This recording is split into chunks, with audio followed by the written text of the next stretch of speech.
श्री स्वामी समर्थ. जय जय स्वामी समर्थ. तुम्हा सर्वांचं पुन्हा एकदा अगदी मनापासून आपल्या या नवीन व्हिडिओमध्ये मी स्वागत करते. उद्या रविवारी 15 मार्चला आलेली आहे पापमोचनी एकादशी. प्रत्येक महिन्यामध्ये येणाऱ्या एकादशीच्या व्रताला विशेष महत्त्व आहे. हिंदू पंचांगानुसार फाल्गुन कृष्ण पक्षातील एकादशीला पापमोचनी एकादशी असं म्हटलं जातं. पंचांगानुसार यावर्षी हे व्रत 15 मार्चला असेल.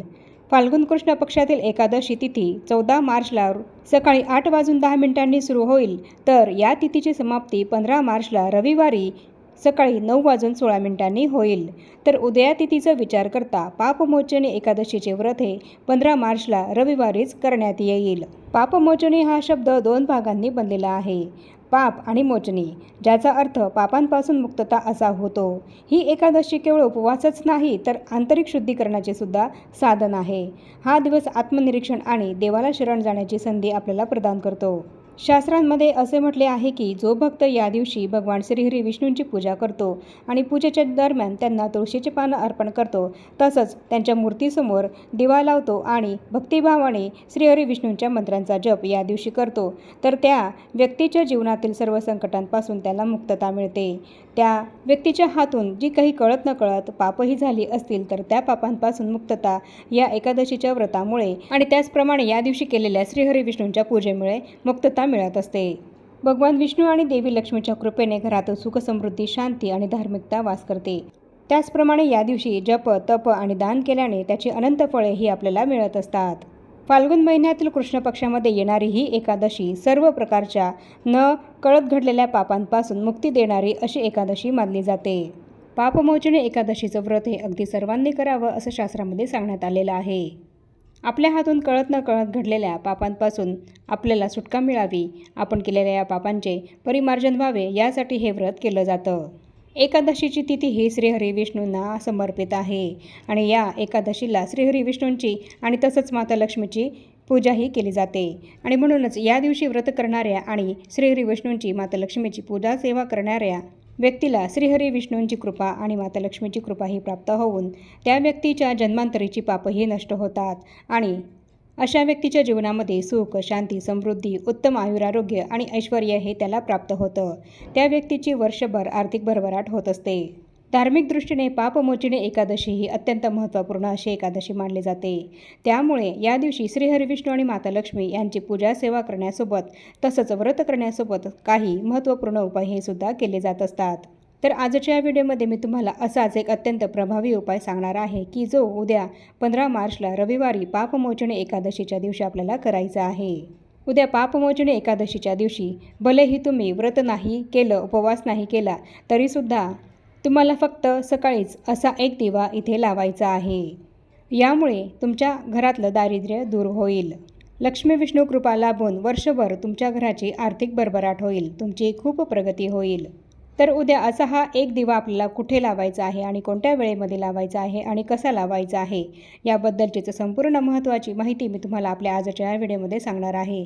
आणि म्हणूनच ही अत्यंत महत्त्वपूर्ण माहिती जाणून घेण्यासाठी तुम्ही हा व्हिडिओ कुठेही स्किप न करता शेवटपर्यंत नक्की बघा आणि कमेंटमध्ये ओम नमो भगवते वासुदेवाय लिहायला विसरू नका.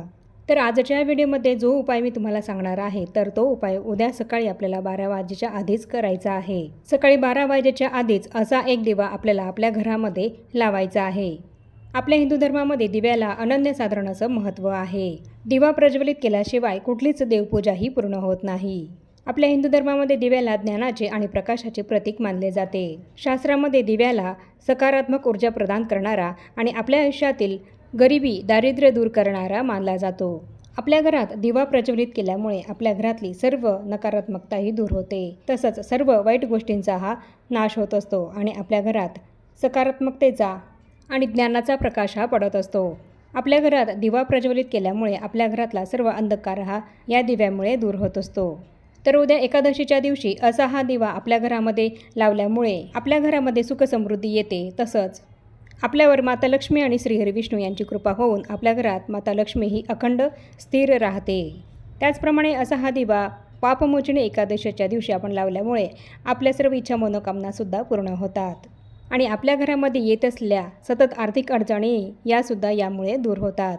तर असा हा दिवा उद्याच्या दिवशी जर आपण आपल्या घरामध्ये लावला तर यामुळे आपल्या घरातली दारिद्र्य गरिबी दूर होऊन वर्षभर आर्थिक भरभराट ही आपल्या घराची होत असते आणि तसंच श्रीहरी विष्णू आणि माता लक्ष्मी या दोघांचाही कृपाशीर्वाद हा आपल्याला प्राप्त होत असतो। तर हा उपाय करण्यासाठी असा हा दिवा लावण्यासाठी उद्या सकाळी आपल्याला लवकर उठायचं आहे आणि सगळ्यात आधी आपल्याला स्वच्छ स्नान करून घ्यायचं आहे।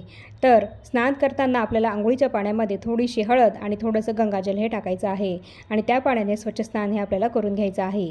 त्यानंतर स्वच्छ कपडे आपल्याला परिधान करायचे आहेत आणि यानंतर आपल्या देवघरातील देवांची स्वच्छ पूजा आपल्याला करून घ्यायची आहे। आणि तुमच्या देवघरामध्ये जर श्रीहरी विष्णूंची मूर्ती असेल किंवा बाळकृष्णांची मूर्ती असेल तर त्यावर तुम्हाला अभिषेक हा करून घ्यायचा आहे आणि जर श्रीहरी विष्णूंचा फोटो असेल तर तो फोटो तुम्हाला स्वच्छ पुसून घ्यायचा आहे।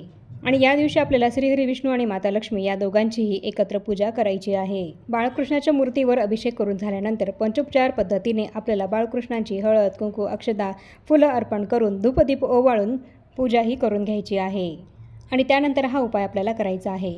असा हा दिवा आपल्याला यानंतर लावायचा आहे आणि असा हा एक दिवा लावण्यासाठी आपल्याला थोडंसं गव्हाचं पीठ घेऊन त्याची कणिक मळून एक कणकेचा दिवा हा बनवून घ्यायचा आहे आणि या गव्हाच्या पिठाची कणिक मळताना त्यामध्ये आपल्याला चिमूटभर हळद ही टाकायची आहे, पण मीठ हे चुकूनही टाकायचं नाही आहे।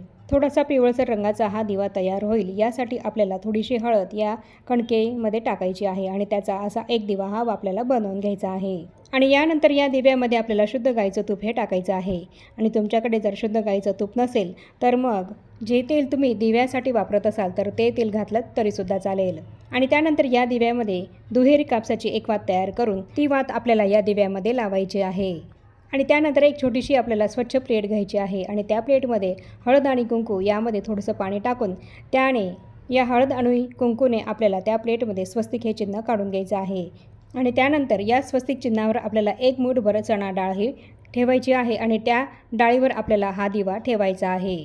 आणि यानंतर हा दिवा आपल्याला आपल्या देवघरामध्ये असलेल्या श्रीहरी विष्णू आणि माता लक्ष्मी यांच्या फोटोसमोर किंवा बाळकृष्णांच्या मूर्तीसमोर हा दिवा ठेवायचा आहे आणि तिथे तो आपल्याला प्रज्वलित करायचा आहे। आणि हा दिवा प्रज्वलित केल्यानंतर या दिव्याला आपल्याला हळद कुंकू अक्षता फुल अर्पण करून आणि देवपूजा करताना आपण जो दिवा लावलेला असेल तर त्या दिव्याने ओवाळून घ्यायचं आहे आणि धूपसुद्धा आपल्याला या दिव्याला ओवाळून घ्यायची आहे। तर अशी या दिव्याची आपल्याला पूजा करून घ्यायची आहे आणि त्यानंतर आपल्याला देवघरासमोर बसूनच ओम नमो भगवते वासुदेवाय या मंत्राचा 108 वेळा जप करायचा आहे आणि त्याचप्रमाणे विष्णू सहस्रनामाचं सुद्धा 1 वेळा पठण करायचं आहे आणि श्रीसुक्ताचं सुद्धा आपल्याला 1 वेळा पठण करायचं आहे। या दिवशी भगवान विष्णूंच्या विष्णू सहस्रनाम स्तोत्राचं पठण करणं हे अत्यंत फलदायी मानलं जातं। जर तुम्हाला हे पठण करणं शक्य नसेल तर श्रवण तरी अवश्य करावं। यामुळे आपल्या घरातील सर्व नकारात्मकताही दूर होते आणि मानसिक शांतताही आपल्याला लाभत असते। तर याप्रमाणे ही सगळी सेवा करून झाल्यानंतर आपली दोन्ही हात जोडून आपल्याला श्रीहरी विष्णू आणि माता लक्ष्मी यांचं स्मरण करत आपल्या आयुष्यामध्ये ज्या काही अडचणी आहेत तर त्या दूर होण्यासाठी आणि त्याचप्रमाणे ज्या काही इच्छा मनोकामना आहेत तर त्या सर्व इच्छा मनोकामना पूर्ण होण्यासाठी मनोभावे प्रार्थना करायची आहे। तर हा दिवा आपल्याला तसाच आपल्या देवघरामध्ये चालू ठेवायचा आहे आणि संध्याकाळीसुद्धा या दिव्यामध्ये आपल्याला आपण तेल किंवा तूप जे टाकलेलं असेल तर ते टाकायचं आहे आणि पुन्हा संध्याकाळी हा दिवा आपल्याला आपल्या देवघरामध्ये प्रज्वलित करायचा आहे आणि दुसऱ्या दिवशी हा दिवा आणि या दिव्याखाली टाकलेली चण्याची डाळ ही एखाद्या मोठ्या झाडाखाली नेऊन टाकायचं आहे की जिथे जास्त कोणी येत जात नसेल। या झाडाखाली हा दिवा टाकल्यामुळे ही डाळ टाकल्यामुळे तिथे येणारे कीटक पक्षी किंवा मुंग्या येऊन हा दिवा आणि ही डाळ खाऊन जातील आणि यामुळे सुद्धा आपल्याला अनंत पुण्य हे प्राप्त होईल। हा दिवा आणि ही डाळ तुम्ही एखाद्या पिंपळ वृक्षाखाली नेऊन टाकलात तरीसुद्धा चालेल। तर या पद्धतीने आपल्याला उद्या पापमोचने एकादशीच्या दिवशी असा हा एक दिवा आपल्या घरी लावायचा आहे। तर उद्या तुम्ही सुद्धा असा हा दिवा तुमच्या घरी नक्की लावा। यामुळे तुमच्या घरामध्ये येत असलेल्या सर्व आर्थिक अडचणी किंवा इतर कुठल्याही समस्या संकट येत असतील तर त्या दूर होतील आणि जर तुम्हाला सुतक असेल तर हा उपाय तुम्हाला करता येणार नाही आणि जर घरातल्या महिलेला मासिक धर्म असेल तर मग अशा वेळेस हा उपाय तुम्ही घरातील इतर सदस्यांकडून करून घेतलात तरीसुद्धा चालेल। त्याचप्रमाणे या एकादशीचं नावच आहे पापमोचने एकादशी आहे आणि म्हणून पूजेच्या शेवटी भगवान विष्णूंकडे आपल्याकडून अजाणतेपणे घडलेल्या चुकांची किंवा पापांची मनापासून क्षमा ही आपल्याला मागायची आहे। खऱ्या भावनेने केलेली क्षमा प्रार्थना मनुष्याला पापमुक्त करून नवीन सुरुवातीची प्रेरणा देत असते आणि म्हणून उद्या आपल्याला क्षमा प्रार्थना ही अवश्य करायची आहे। तर याप्रमाणे तुम्ही सुद्धा उद्या हा उपाय अवश्य करा आणि आता या छोट्याशा माहितीसह आपण आपला आजचा हा व्हिडिओ इथेच थांबवूया. चॅनलवर जर तुम्ही पहिल्यांदाच आला असाल तर चॅनलला जरूर सबस्क्राईब करा आणि या व्हिडिओला जास्तीत जास्त लाईक आणि शेअरसुद्धा नक्की करा. आणि भेटूया पुन्हा अशाच नवीन एका माहितीपूर्ण आणि महत्त्वपूर्ण व्हिडिओसोबत. तोपर्यंत सर्वांना श्री स्वामी समर्थ.